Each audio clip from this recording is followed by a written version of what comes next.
Hi, I'm Edward Casilio, and I'm going to be the first negative to counter Cassandra's claims.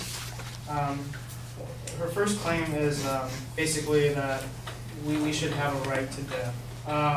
My claim is that the right to death undermines the value of life.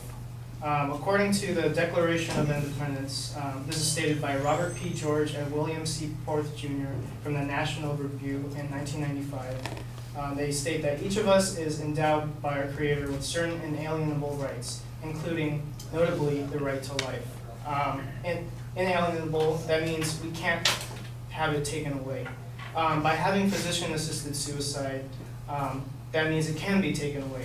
Our right to life is embedded so much into American democracy that it does not seem to fit in with American ideals. She also says that we have autonomy over our lives, yet we can't really say that we have autonomy over death. You can't really say for sure what comes after death, so how can we logically say that death is a release from suffering? I also show that the right to death diminishes life through another quote by Robert P. George and William C. Porth. If people are the sorts of things that can be owned and disposed of, as the owner sees fit, then it is difficult to imagine what grounds could be given for believing people have moral rights at all. I also want to point out that death in this case doesn't seem so much as a choice, but rather it stems from external pressures such as family, the costs, hospitals. Marilyn Golden, a policy analyst from the Disability Rights Education and Defense Fund, states that in Oregon's third-year report, a startling 63% of reported cases cited fear of being a burden on family, friends, or caregivers as a reason for their suicide. Now, dying under this kind of feeling of burden and fear of fear doesn't seem like a right way to die. Now, fear doesn't only apply to the elderly, but to those that can be just diagnosed with terminal illness. Marilyn Golden also says it poses, physician-assisted suicide poses considerable danger to people with new or progressive disabilities or diseases. Research overwhelmingly shows that people with new disabilities frequently go through initial despondency and suicidal feelings, but later adapt well and find great satisfaction in their lives. However, the adaptation usually takes considerably longer than the mere 2-week waiting period required by assisted suicide proposals in Oregon's law, which goes to show that these proposals may make choosing death kind of like jumping the gun. She also claims that preventing PAS is a violation of religious freedom.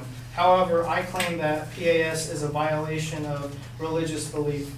According to John Paul II, the former Pope of the Catholic Church, in communion with the bishops of the Catholic Church, I confirm that euthanasia is a grave violation of the law of God. Physician-assisted suicide is a violation in a majority of religions, and for a doctor who is morally against suicide, if he has to administer a death-dealing drug, that disrespects the doctor's moral belief, and you could say that's wrong as an excuse for a part of his job. Another problem we see is why are we giving doctors, those not necessarily trained in law, the government power of lethal force? According to Leon R. Cass from the Institute on Religion and Public Life, he says that the state would be surrendering its monopoly on the legal use of lethal force. A monopoly it holds under the social contract, a monopoly it needs if it is to protect innocent life, its first responsibility. We know types of law like cops who have the power and responsibility to take the lives of offenders to protect the public. But in physician-assisted suicide, it's not the same thing. You're basically taking the life of an innocent person, which is not in accordance with the Due Process Clause in the 5th and 14th Amendment. As Leon R. Cass states, it's a genuine violation of the 14th Amendment, deprivation of life without due process of law. Doctors are not part of the law and therefore should not have a reason to take people's lives. She also says that the goal for PAS is to end suffering. Well, people suffer all the time, and they don't necessarily have to have a terminal illness. But just because we're suffering, does that mean we should have reason to consider death? According to John Paul II, living to the Lord also means recognizing that suffering, while still an evil and a trial in itself, can always become a source of good. And this source of good comes from the time of suffering that patients spend with their family. It's kind of like a bonding time, and the kind of pain and time that's shared between the family. These kind of moments allow for a natural process of life, rather than the rushed process of physician-assisted suicide. We can see that there are also alternatives to treating pain. According to the American Medical Association, the Code of Medical Ethics reports the use of more aggressive comfort care measures, including greater reliance on hospice care, can alleviate the physical and emotional suffering that patients experience. I also want to diminish her emphasis on suffering by claiming that dignity is more important than the fear of pain.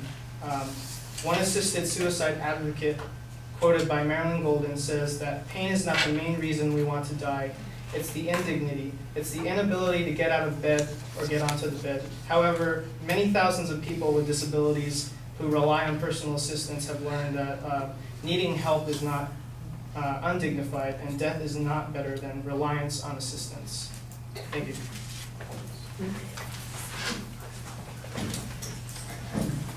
You have anything to say?